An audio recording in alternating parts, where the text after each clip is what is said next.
Sir आज आप महात्मा जी गांधी जी के मुद्दे पे आप आए हैं, तो क्या विषय है आपका यहाँ आने का? गांधी जी मामा को टिकट मिला नहीं, गांधी बाबा के पास हम न्याय मांग रहे। जो हमारे साथ अन्याय हुआ है, अन्याय हम शिवसेना शिंदेगढ़ इनकी तरफ से उम्मीदवारी मांगी थी और मेरी उम्मीदवारी 99% फिक्स हो गई थी और 15 मिनट के अंदर मेरा भी फॉर्म कट करके नरू शेठ सोनवणे ये पैसे वाला आदमी उसको उम्मीदवारी दिया और मैं 30 साल से काम कर रहा हूँ शिवसेना से। मैं शाखा प्रमुख रहा, विभाग प्रमुख रहा, अभी उप महानगर प्रमुख है। अगर मेरे को विश्वास मत लेके भी उम्मीदवारी भी नहीं दिया, मेरे को ऐसा किया 5 मिनट बैठो 10 मिनट बैठो, 3 बजे तक मेरे को उन्होंने बैठा के रखा और मेरे साथ विश्वासघात किया। सर वार्ड नंबर सांगते का वार्ड नंबर 9 संमेश्वर। आपलं नाव काय आहे? प्रकाश काशीनाथ भडांगे, शिवसेना उपमहानगर प्रमुख। आता आपलं काय म्हणणं आहे? माझं असं म्हणणं आहे, पक्षाकडून न्याय नाही भेटला, आम्ही बाप बेटे इथं उपोषणाला बसणार आणि याच्या पुढे आम्ही वार्डातून मीटिंग घेणार। आमच्या वार्डाला हलक्यात घेतलं, आमच्या वार्डाला उमेदवारीच नाही दिली श्रीरामनगरला। आपण अपक्ष लढणार आहेत का?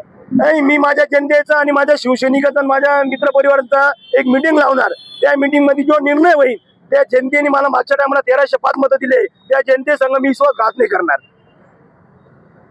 माझ्या वडिलांनी 30 वर्ष जीवाचं रान करून या पक्षासाठी शिवसेनेसाठी दादा भुसेंसाठी जीवाचं रान केलं।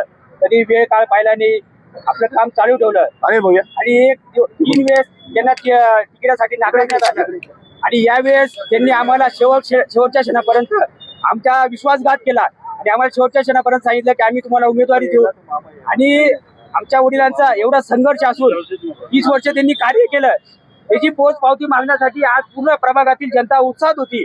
परंतु 15 मिनिटात आमचं तिकीट कापल्यानंतर या जनतेचा तीव्र संताप झालेला आहे आणि येणाऱ्या काळात यांनी जो श्रीरामनगर भागातील श्रीरामनगरवर अन्याय केलेला आहे, प्रकाश मामाने अन्याय केला आहे आणि तिकडून संगमेश्वरातून 3 सीट दिलेले आहे, यांनी कोणत्या गणितावर दिलेले आहे आणि श्रीरामनगरला यांनी वाऱ्यावर सोडलेलं आहे। तर माझी अशीच विनंती आहे की यांनी एका निष्ठावान कार्यकर्त्यावर अन्याय केलेला आहे, तर न्याय ही जनता दिल्याशिवाय राहणार नाही, एवढंच मी या ठिकाणी सांगू इच्छितो। आम्ही आज आमच्या प्रकाश मामा भडांगे शिवसेनेचे महानगर प्रमुख आज आम्हाला Shriramnagar doctor Babasaheb Ambedkar Nagar survey number 331-2 survey number 331-1 survey number 331-2 या प्रभागामधून 2 उमेदवार निश्चित असतात आणि आपल्या संगमेश्वर वार्डामधून 2 उमेदवार निश्चित असतात। या प्रभाग क्रमांक 9 मधून आमच्या मामांना उमेदवारी फिक्स असताना आमच्या प्रकाश मामा शिवसेनेचे उपमहानगर प्रमुख त्यांना उमेदवारी फिक्स असताना की जे बाहेर जे उपरे 2 आले की त्यांना हे तिकीट आमच्या गावाचं श्रीरामनगरचं तिकीट प्रभाग क्रमांक 9चं तिकीट हे तिकीट चोरीला गेलं। मग हा चोर कोण? जो आमचा प्रकाश मामा इतक्या वर्षापासून आम्ही लहानपणापासून हिंदू हृदय सम्राट बाळासाहेब ठाकरे यांच्या आदेशावर काम करतो।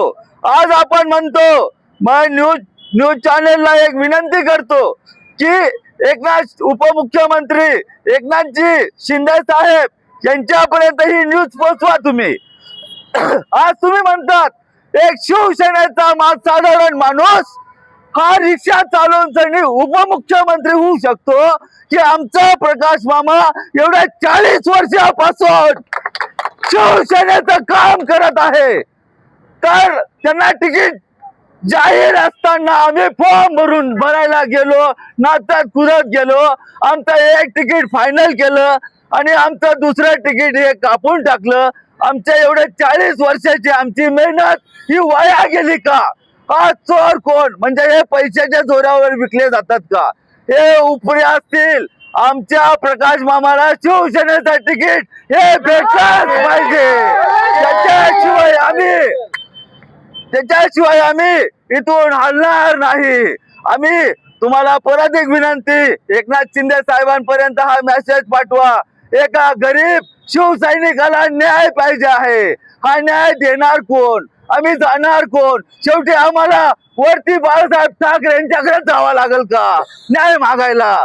मग आम्ही तुम्हाला ज्या खुर्चीवर बसवलेले आहे गरीबाला न्याय मागण्यासाठी, मग आमचा न्याय कोण याचा कोण घेणार याची दखल? आज आमचा मामा आज आत्महत्या करायला मजबूर झालेला आहे, पण आम्ही सर्व सहकारी मिळून आज त्यांच्या परिवाराला थांबवून राहिलोय की तुम्ही असा निर्णय घेऊ नका. नाही तर आज दुपारी फॉर्मच्या बाहेर निघत असताना पेट्रोल टाकून स्वतः पुरा परिवार जळत होता. कारण का? त्यांनी शब्द दिलेला होता की आम्ही तुम्हाला तिकीट फायनल आहे. मग गेलं कुठं? आमचं त्यांना सांगणं आहे, हे तिकीट गेलं कुठं? आमच्या श्रीरामनगर प्रभाग क्रमांक 9 हे तिकीट आमचं गेलं कुठं? आम्हाला आमचं तिकीट पाहिजे, आपलं तिकीट. आणि आमचं तिकीट गेलं कुठं? आमचं तिकीट गेलं हा चोर सापडलाच पाहिजे. उत्तर मध्ये आम्हाला